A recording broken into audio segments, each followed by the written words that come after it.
उत्तर प्रदेश के मेरठ जिले में कपसाड़ गांव में एक दलित महिला सुनीता की हत्या और उसकी बेटी रूबी के किडनैपिंग के मामले में सनसनीखेज खुलासा हुआ है, जिसकी गुत्थी अब लगभग खुल चुकी है।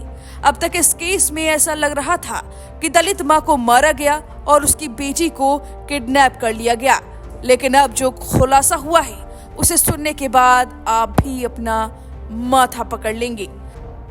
आपको इस केस से जुड़ी हर एक डिटेल बताएंगे। उससे पहले कपसाड़ गांव के लोगों का गुस्सा 7वें आसमान पर है और इस केस की गंभीरता जान लीजिए।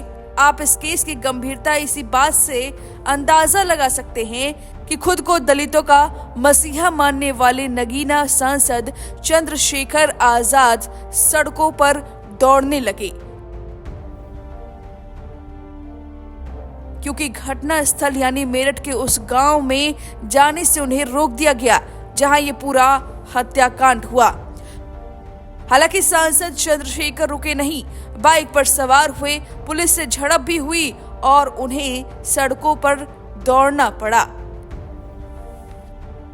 हालांकि उन्हें घटना स्थल तक पहुंचने नहीं दिया गया। अब चलिए जानते हैं कि अब तक इस पूरे केस में क्या कुछ खुलासा हुआ है, कहां से इस केस की शुरुआत हुई थी और अब मेरठ पुलिस को क्या ऐसी बात पता चली है जिसने इस पूरे केस की जांच की दिशा ही बदल दी है। तारीख 8 जनवरी 2026 की सर्द सुबह करीब 8 बजे सुनीता अपनी 21 साल की बेटी रूबी के साथ रोज की तरह खेत में गन्ना काटने जाती है। अचानक से 2 लड़के पीछे से आते हैं और बेटी रूबी का हाथ पकड़ उसे ले जाने लगते हैं।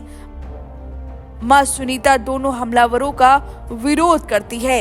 इसके बाद दोनों आरोपियों ने सुनीता पर हमला करना शुरू कर दिया, गाली गलौज करना शुरू कर दिया और गन्ना काटने वाले फरसे से सुनीता के सिर पर हमला कर दिया, जिसके बाद वो अधमरी हो गई और वहीं बेटी रूबी को लेकर भाग गए।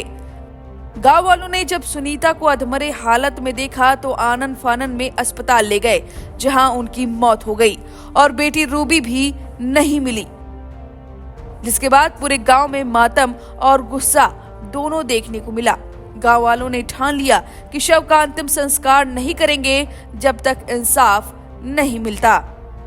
मामले की गंभीरता को देखते हुए मौके पर तुरंत मेरठ पुलिस की टीम पहुंची और फिर क्या 48 घंटे के अंदर दोनों आरोपियों समेत रूबी को खोज निकाला गया और फिर ऐसा राज खुला जिसकी उम्मीद शायद किसी ने न की थी। जांच में खुलासा हुआ कि पारस सोम, जिसने रूबी को अगवा किया था, अपने रिश्तेदारी खतौली ले गया था। उसी शाम जब सुनीता की मौत की खबर आई तो दोनों घबरा गए और दिल्ली की ओर निकल पड़े। वहां एक होटल में रात गुजारने के बाद गुड़गांव पहुंचे और एक दोस्त के पास रुके। पारस सोम लगातार मीडिया के जरिए गांव के हालात पर नजर बनाए हुए था। जैसे ही गांव का माहौल बिगड़ा, उसने रूबी को साथ लिया और ट्रेन से सहारनपुर पहुंच गया। यहाँ टपरी गांव में रहने वाली अपनी बहन के घर दोनों रुके। शुक्रवार की रात वहीं बिताने के बाद शनिवार को हरिद्वार जाने की तैयारी की गई।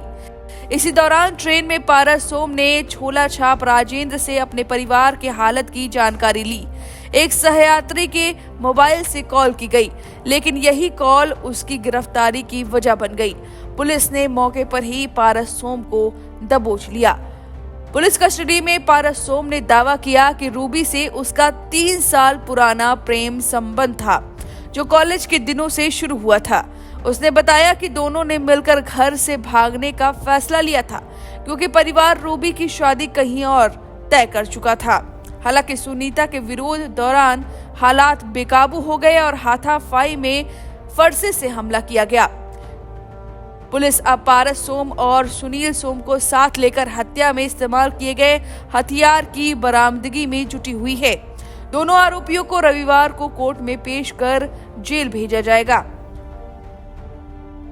फिलहाल रूबी के बयान दर्ज नहीं किए गए हैं। उसे आशा ज्योति केंद्र में महिला पुलिस की निगरानी में रखा गया है। मजिस्ट्रेट के सामने बयान दर्ज होने के बाद ही केस की धाराएं तय की जाएंगी। अभी दोनों आरोपियों को सुनीता हत्याकांड में नामजद किया गया है और आगे की कार्रवाई युवती के बयान पर निर्भर करेगी। जांच में यह भी सामने आया है कि रूबी को साथ ले जाने की साजिश 2 महीने पहले हो चुकी थी। गुरुवार को जब रूबी खेत की ओर जा रही थी तभी पारस सोम और सुनील सोम उसके पीछे पीछे निकल पड़े और रूबी के तैयार होते ही मां सुनीता ने विरोध किया और यह विरोध इस वारदात की वजह बन गया। फिलहाल पुलिस आरोपियों के बयान पर पूरी तरह भरोसा नहीं कर रही है।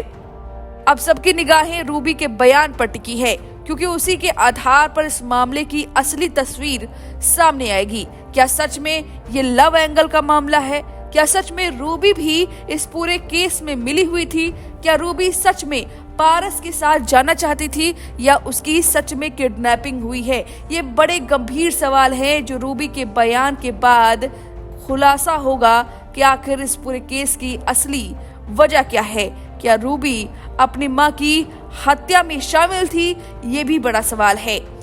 वह इस पूरे केस में लगातार बने हुए हैं नगीना सांसद चंद्रशेखर आजाद। अब उन्होंने ट्वीट भी किया है। उन्होंने मां का वीडियो भी शेयर किया है जो उनके अंतिम वक्त का है अस्पताल में। ये तस्वीर इतनी विभत्स है कि हम इसे दिखा नहीं सकते, लेकिन चंद्रशेखर ने क्या कुछ कहा वो बता सकते हैं। उन्होंने सोशल मीडिया प्लेटफॉर्म ट्विटर पर अपना दर्द साझा किया है। उन्होंने लिखा, उत्तर प्रदेश के जनपद मेरठ के थाना सरधना के ग्राम कपसाड़ में आज सुबह लगभग 8 बजे दलित महिला पर जानलेवा हमला किया गया था। उनकी बेटी का अपहरण किया जाना एक अत्यंत पीड़ादायक और दंडनीय है। दलित महिला और उनकी बेटी खेत के गन्ने में छुलाई के लिए गई थी और इसी दौरान जाट आतंकवादियों द्वारा रास्ता रोककर बेटी का जबरन अपहरण करने का प्रयास किया गया। विरोध करने पर पीड़िता मां के साथ जाति सूचक शब्दों का प्रयोग करते हुए गाली गलौज की गई और फरसे से सिर पर जानलेवा हमला किया गया, जिससे वे मौके पर ही बेहोश हो गई। गंभीर रूप से घायल मां को मेरठ के ही हॉस्पिटल में भर्ती कराया गया, जहां उनकी स्थिति अत्यंत गंभीर बनी हुई है। हम प्रकृति से प्रार्थना करते हैं कि वे शीघ्र स्वस्थ हों। इस घटना के बाद आतंकवादी बेटी का अपहरण कर फरार हो गए, जो कानून व्यवस्था पर गंभीर प्रश्न खड़े करता है। यह घटना केवल एक आपराधिक कृत्य नहीं बल्कि बहुजन समाज के विरुद्ध जातिगत हिंसा और महिलाओं की असुरक्षा के प्रति अपराध का भयावह उदाहरण है। हम उत्तर प्रदेश सरकार से मांग करते हैं कि जाट आतंकियों की तत्काल गिरफ्तारी की जाए। SC/ST अत्याचार निवारण अधिनियम सहित सख्त धाराओं में मुकदमा दर्ज हो। अपहरण बेटी की शीघ्र और सुरक्षित बरामदगी सुनिश्चित की जाए। पीड़ित परिवार को सरकारी सुरक्षा, उचित मुआवजा और न्याय प्रदान किया जाए। आपको बता दें कि पीड़ित परिवार को 10 लाख रुपए दिए गए हैं और इसके बाद अंतिम संस्कार के लिए घर वाले मान गए। आधी रात सुनीता का अंतिम संस्कार किया गया। अब रूबी मिल गई है। देखना होगा कि अपने बयान से इस पूरे केस को कौन सा एंगल देती है। फिलहाल इस पूरे खुलासे पर आपकी क्या राय है? हमें कमेंट करके अपनी राय जरूर दें।